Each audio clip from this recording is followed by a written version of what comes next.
आपकी मासिक आमदनी कहाँ खर्च होती है? क्या आपने कभी हिसाब लगाया है कि आपकी आय का कितना पैसा आपके घर में खर्च होता है? आपको ये पता होना चाहिए अगर आप अपने घर का बजट बनाते हैं तो कितना पैसा आपका नष्ट होने से बच सकता है।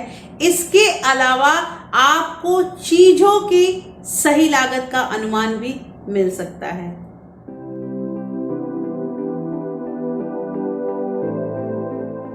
Hello everyone, welcome back to my channel real life fit to cook. कैसे हैं आप लोग? आई होप आप बहुत अच्छे होंगे और सेहतमंद होंगे और आप लगातार मेरी वीडियो के साथ भी बने हुए होंगे।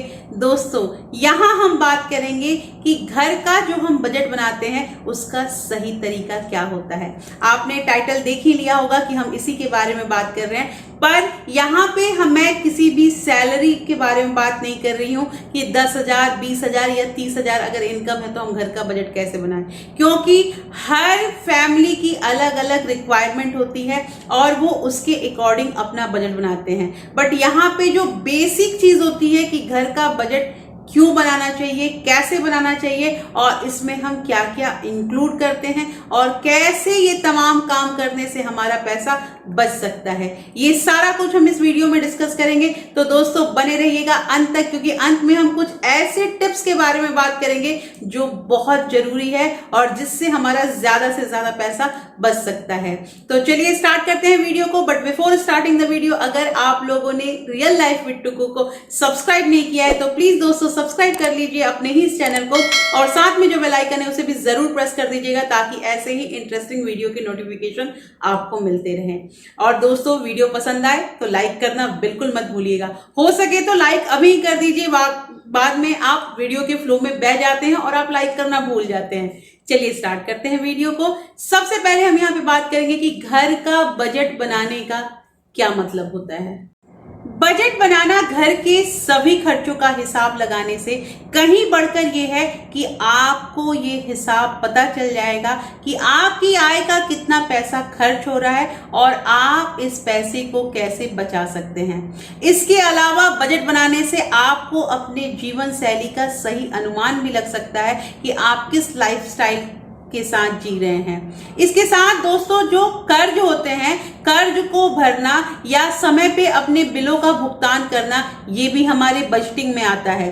साथ ही जो पैसे हम सेव करते हैं या जो हम अपने निवेश लक्ष्य को रखते हैं वो भी हमारे बजटिंग में भी आता है। अगर आपने इनिशियली बजटिंग को स्टार्ट किया है और आप नहीं समझ पा रहे कि मैं बजटिंग कैसे करना है, तो आप इजीली हर एक चीज का एक अलग अलग लिफाफा बना लीजिए, जैसे कि किराए का, इलेक्ट्रिसिटी का, फीस का और कार की ईएमआई का। हर एक चीज का लिफाफा अलग अलग बना लीजिए। इससे आपको इतना अंदाजा हो जाएगा कि कितने पैसे आपके किस खर्च में जा रहे हैं। अगर आपके पैसे बच जाते हैं तो उस पैसे को आप अगले महीने के लिए रख दें या फिर उस पैसे को सेव करके अपने गुल्लक में रख दें। इसके अलावा बजट अगर हम बनाते हैं तो हमें इससे ये पता चलता है कि किस खाते में हमारा कितना कर्ज है जिसे हमें निपटाना है और किस खाते में हमारी आय का कितना पैसा जमा हो रहा है। ये सारा कुछ हमारे बजटिंग में ही आता है। अब सबसे बड़ा सवाल ये आता है कि शुरुआत कहाँ से करें। दोस्तों, बजट बनाना है, पैसे को बचाना है, ये सभी को पता है, लेकिन हम स्टार्टिंग कहाँ से करें? तो सबसे जरूरी चीज है कि हमें प्लानिंग करनी होगी, हमें बजट की योजना बनानी होगी। इस योजना में हमें एक लिस्ट बनाना होगा जिससे हमें ये पता चलेगा कि किन किन चीजों की हमें जरूरत है, किन चीजों की हमें इच्छा होती है और कौन सी चीज हमारे जीवन शैली को बेहतर बनाने के लिए है। ये सभी चीजों का एक पहले हम लिस्ट बना लेंगे। अब बात होती है कि बजट बनाने का फॉर्मेट कैसे तैयार करें। तो दोस्तों, अगर आप इसे बना नहीं सकते हैं तो आप इंटरनेट पे बहुत सारे बजट के अमेज़न वगैरह पे मिलते हैं, आप वहां से इसे डाउनलोड कर सकते हैं या परचेज कर सकते हैं। इसके अलावा सिंपल आप कॉपी और पेन लेकर घर में ही अपना बजट बना सकते हैं। मैं अक्सर अपना घर में ही बजट बनाती हूं, तो मैं आपको यही एडवाइस करूंगी कि आप घर में अपना बजट बनाइए। आप स्टार्टिंग कीजिए कि आप 1 वीक का बजट बनाइए, मतलब कि 1 वीक में आपका मिल्क का कितना लगता है, आपकी ग्रोसरी कितनी लगती है, आपका वेजिटेबल कितना लगता है, आपका गैस कितना लगता है, ये 1 वीक का आप लगाइए।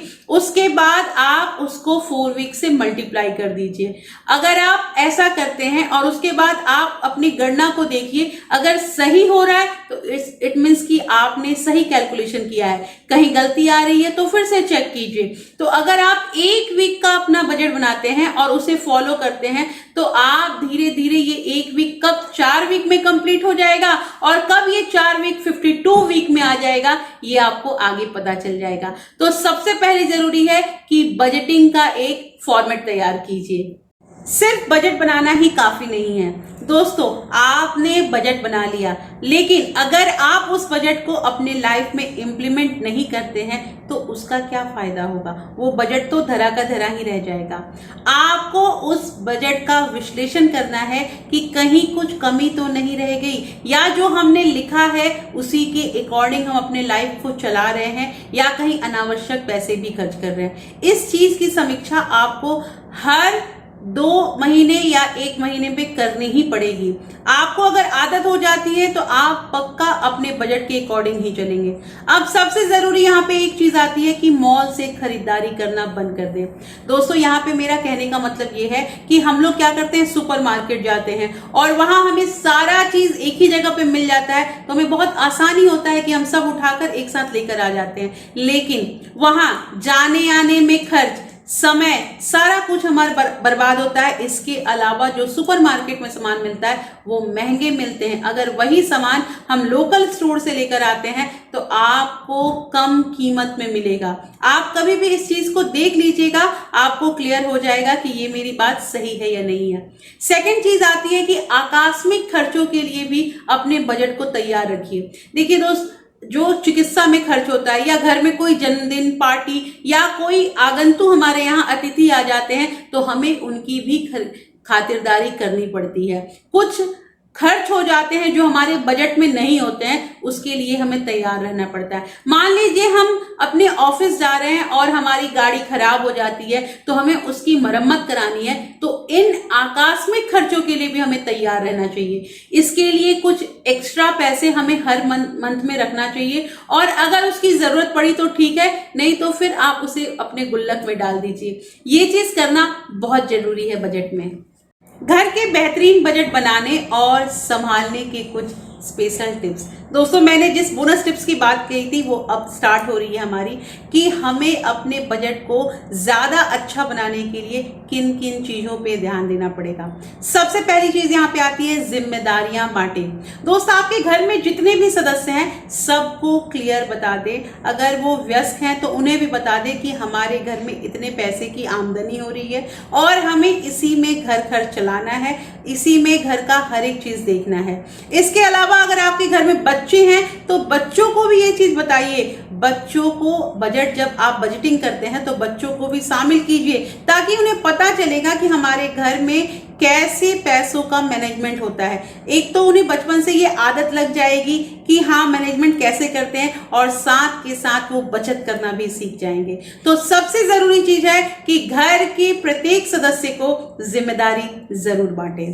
सेकंड यहाँ पे पॉइंट आता है, लक्ष्य निर्धारित करें। दोस्तों अगर आप अपने घर में छोटी छोटी बचत करते हैं तो उस बचत का, उस पैसों का एक गोल बना लें। जैसे कि मान लीजिए कि आप वैकेशन में चाहते हैं कि पूरी फैमिली कहीं बाहर जाए, कहीं आउटिंग के लिए जाए, कुछ नया हमें घर में खरीदना है, तो उसके लिए अपना लक्ष्य बना ले और पैसे बचाने उसके लिए स्टार्ट कर दे। और साथ में एक चीज और कहना है कि कोशिश कीजिए कि क्रेडिट कार्ड का उपयोग कम करें, जरूरत पड़े तो ही करें, और ज्यादा से ज्यादा आप कैश का यूज कीजिए। कोई भी चीज आजकल बहुत इजी हो गया है, क्रेडिट कार्ड पे, ईएमआई पे, इसे उधारी कहते हैं, उधारी में घी पीना।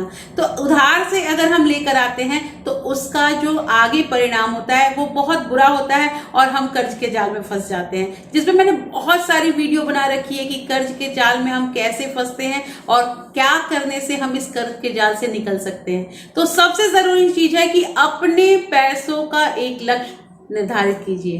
थर्ड पॉइंट यहाँ पे आता है, जरा हटकर सोचे।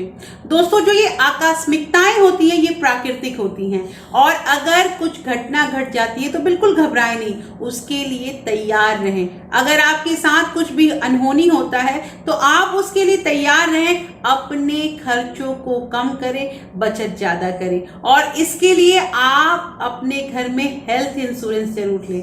दोस्तों, यहाँ पे हेल्थ इंश्योरेंस पे मैं एक सेपरेट वीडियो बहुत जल्द अपलोड करने वाली हूँ। जो घर में अर्निंग पर्सन है उनका हेल्थ इंश्योरेंस तो सबका होना चाहिए, लेकिन जो घर में अर्निंग पर्सन है उसका एक टर्म इंश्योरेंस जरूर होना चाहिए। आपको स्टार्टिंग में ऐसा लगेगा कि ये बेफिजूल के पैसे जा रहे हैं, बट आपको नहीं पता है कि ये कब किस सिचुएशन में हमारा परिवार पड़ सकता है, और उस समय हमें फील होगा कि शायद हमारा ये डिसीजन सही था। अपनी चाहतों को फिर से जांचें। दोस्तों, बहुत बार ऐसा होता है कि हम चाहत में बहुत फंस जाते हैं, हमारी इच्छाएं होती हैं कि हम ये भी ले लें वो भी ले लें, लेकिन आपको पता होगा कि समय के साथ हमारी इच्छाएं जो है वो बदलती रहती है। इसलिए थोड़ा अपने इच्छाओं पे विराम लगाइए, थोड़ा सोचिए, थोड़ा समय दीजिए। हो सकता है समय के साथ आपकी ये इच्छाएं भी खत्म हो जाए। कुछ बदलाव के लिए तैयार रहें। दोस्तों, ऐसा नहीं है कि आपने बजट बना लिया है तो आप किसी फंदे में फंस गए हैं। आपको बजट बनाने से आपको आर्थिक स्वतंत्रता मिलती है और सहूलियत मिलता है। इससे आप अपने जो खर्च है उस पर नियंत्रण कर सकते हैं, और जो आप सोचते हैं कि हमें आगे जाके समस्या बनेगी, नहीं, आप अपनी लाइफ को बहुत मजे से जी सकते हैं। इसके अलावा आर्थिक जो भी ताकत होता है वो हमें मिलता है बजट से। तो देखा यहाँ पे आपने बजट बनाने का क्या क्या लाभ है और क्या क्या फायदा है। अगर आप लोगों को ये वीडियो अच्छी लगी होगी तो आप जरूर अपना बजट आज ही से बनाना स्टार्ट कर दीजिएगा। दोस्तों, वीडियो अगर पसंद आई तो मुझे जरूर कमेंट करके बताइएगा कि आपको मेरी वीडियो कैसी लगी। अगर वीडियो पसंद आई है तो एक लाइक जरूर कीजिएगा। अगर आपको कोई भी वीडियो से रिलेटेड कोई क्वेरी रहती है तो आप मेरे टेलीग्राम चैनल पे जुड़ सकते हैं, आप वहां पे मुझसे क्वेश्चनिंग कर सकते हैं। टेलीग्राम चैनल का लिंक मैंने डिस्क्रिप्शन में दे दिया है। साथ ही ज्वाइन बटन को आप प्रेस करके इस चैनल के मेंबर भी बन सकते हैं। फिर मैं मिलती हूँ आपसे एक नए वीडियो के साथ, तब तक के लिए thank you, thanks for watching.